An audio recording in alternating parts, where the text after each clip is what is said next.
This is the Saturn flop. It looks like this.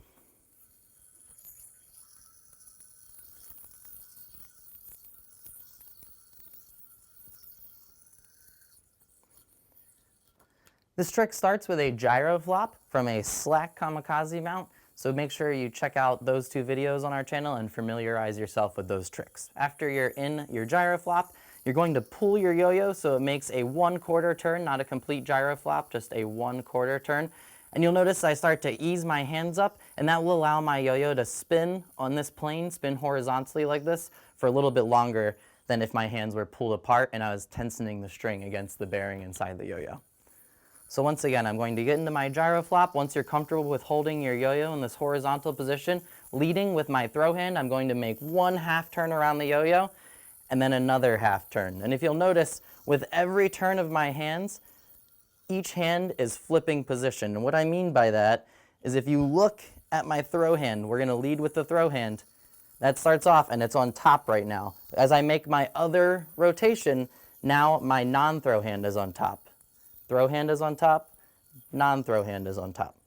The reason you want to change positions with your hands as you're orbiting around the yo-yo is that the string will wind around the yo-yo, it'll twist up if you do the same orbit over and over again. So I'm going to do a couple of the same orbits, and if you look at my string now, it's all twisted up around the one side of the yo-yo. And the really beautiful part about this trick is as you perform every orbit, it's actually undoing that twist, so that after you complete the trick, you can just finish your flop and then exit your trick normally.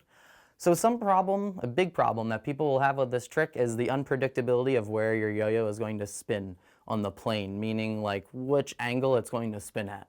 So in a perfect world, your yo-yo would spin perfectly horizontal and flat like this, and that would make it easy to wrap your hands around it. But as you just saw me moving my hands, my elbows go all over the place, my shoulders move, that's going to change the direction, the plane in which your yo-yo is spinning. So you have to adapt to whatever plane your yo-yo is on. So whether or not it's to the left or the right, again, so if your yo-yo is spinning perfectly horizontal, you're going perfectly around it like this, but say it's tilted off to this way, you want to adjust your arms to rotate or orbit around the yo-yo in this direction, or vice versa if your yo-yo moves in this direction. The last tip is you want to make sure you have a very hard throw when you're doing the Saturn flop, because the faster your yo-yo spins, the longer it will want to stay on the plane it is on for. See, I just threw it really hard, and it just kind of naturally stayed there. If you have a really just lackluster throw and it's not really spinning that fast, as soon as you go to flop your yo-yo and the strings touch it, it's automatically going to want to recenter itself and spin on an even plane that it's used to.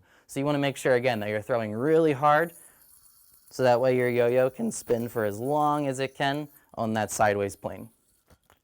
And that was the Saturn flop.